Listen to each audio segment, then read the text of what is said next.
Assalamualaikum warahmatullahi wabarakatuh. Jangan lupa tonton terus Hi Guys Official, subscribe, like, share, and comment. Berkah selalu. Assalamualaikum warahmatullahi wabarakatuh. Hi Guys Official, mantap.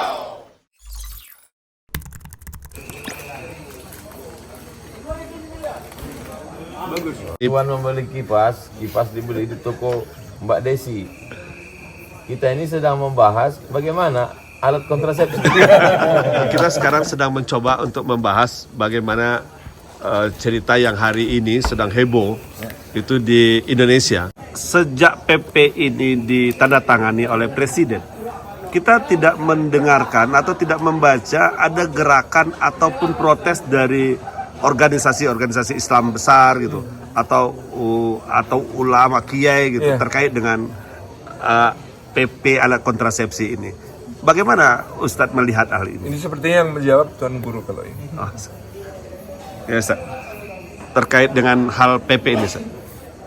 Laki-laki yang dewasa ketemu dengan perempuan yang dewasa bertanggung jawab melakukan hubungan kelamin secara suka sama suka. Lalu supaya tidak hamil menggunakan alat kontrasepsi. Apakah itu kondom atau pil? Cuman kalau pil dia mesti hati-hati. Apakah? Karena jadi bayi nanti. Jadi secara kemanusiaan, ya apa salahnya? Tidak ada yang salah kan? Tidak ada merugikan orang lain. Di Barat begitu cara pikirnya. Kenapa? Karena Barat itu sekuler. Dari kata sekulum, memisahkan agama dengan negara. Negara tidak ada intervensi agama di dalam. Agama dipenjarakan di dalam gereja. Di Barat, dalam konteks Barat. Personal manusia dengan Tuhan. Jadi gerakan itu ya baik. Karena kalau hubungan ini terus berlanjut akan lahir anak-anak yang dari rahim orang tidak bertanggung jawab di luar nikah, itu menjadi masalah sosial, menjadi tanggungan negara. Negara tidak mau menanggung itu, maka solusinya dia tawarkan, nih pakai kondom. Apakah negara kita negara sekuler? Pilihannya dua, sekuler Barat atau teokrasi negara agama. Kita tidak negara agama karena kita tidak mengatakan negara ini berdasarkan negara Islam. Tapi kita juga tidak sekuler murni. Karena di Pancasila, sila yang pertama, ketuhanan yang Maha Esa. Kenapa presiden kita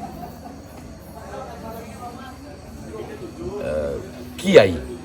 Itu kan karena mengambil suara umat Islam. Kenapa salah satu tim pres kita Kiai Habib? Itu kan mau mengambil suara umat Islam. Kenapa setiap kali melihat wanita pakai jilbab, laki-laki sudah dekat ke masjid, ketahuilah bahwa itu pilpres, pileg, dan pilkada tidak lama lagi. Itu kan mengambil suara umat Islam. Jadi kita bukan sekuler murni dan juga tidak teokrasi murni. Maka setelah kita pahami sosiologi bangsa kita, ketika mengambil hukum pun juga jangan berlagak sekuler. Padahal sebenarnya kita tidak sekuler. Itu kan artinya tidak berpikir lurus. Kenapa ketika untuk mengangkat presiden, pemilihan kepala daerah, pemilihan anggota legislatif, kita mengambil agama. Tapi mengeluarkan undang-undang, kenapa kita tidak memakai agama? Jadi kalau ada orang mengatakan, apa urusan agama? Loh, ketika Anda mengambil wakil presiden, mengambil watim pres, mengambil tambang untuk organisasi keagamaan, itu kan agama, melibatkan agama. Tapi kenapa saat mengeluarkan undang-undang ini tidak memperhatikan aspek agama? Itu menyinggung sikap beragama orang. Kalau bagi orang sekuler, dengan mengiklankan kondom dan pil alat kontrasepsi ini mencegah kehamilan supaya negara tidak repot. Tapi bagi orang agama, ini sama dengan iklan zina. Mesti dipahami dengan baik.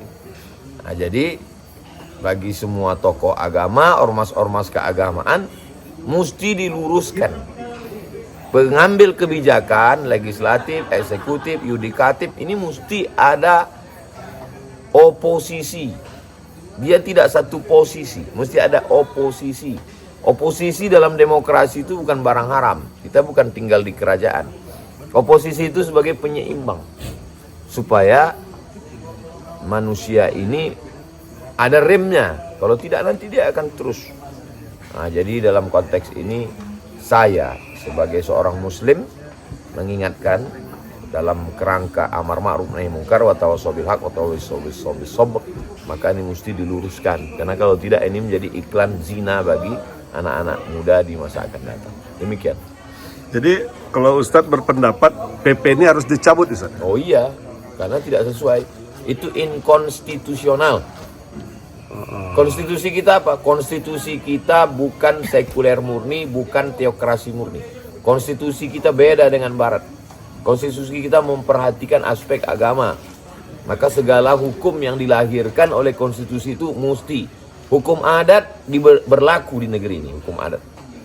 Ada yang lebih tinggi daripada adat, hukum agama. Maka dia mesti, maka semua hukum yang dikeluarkan tidak sesuai dengan hukum adat dan hukum agama, hukum itu inkonstitusional.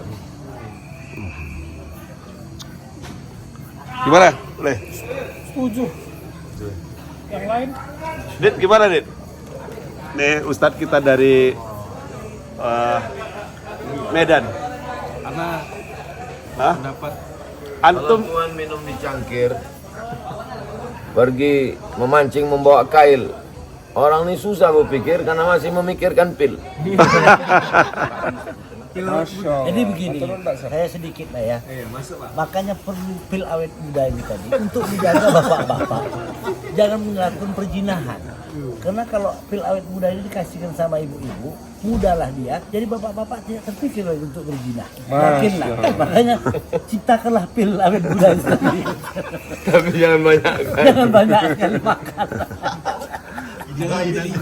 Jadi kita Ustadz, ya. bukan negara agama, bukan negara sekuler. Maka dari itu disebut negara yang bukan-bukan. Sen kiri belok kanan. Masya Allah. Walaupun singkat ya Allah, mudah-mudahan para pengambil pemangku kebijakan mendengarkan apa yang sekarang digaungkan dari batu tilam. Ya, batu tilamnya seperti ini guys. Wow. Wes. Di bawah tebing. Di bawah batu. Batu tilam. Syukran Ustaz. Alas tidur. Terima kasih Ustaz. Syukran. Assalamualaikum. Jangan kemana-mana setelah pesan-pesan berikut ini. Hai guys, official. Selamat untuk Hai Guys Official. Semoga liputannya menjadi inspirasi buat anak-anak muda.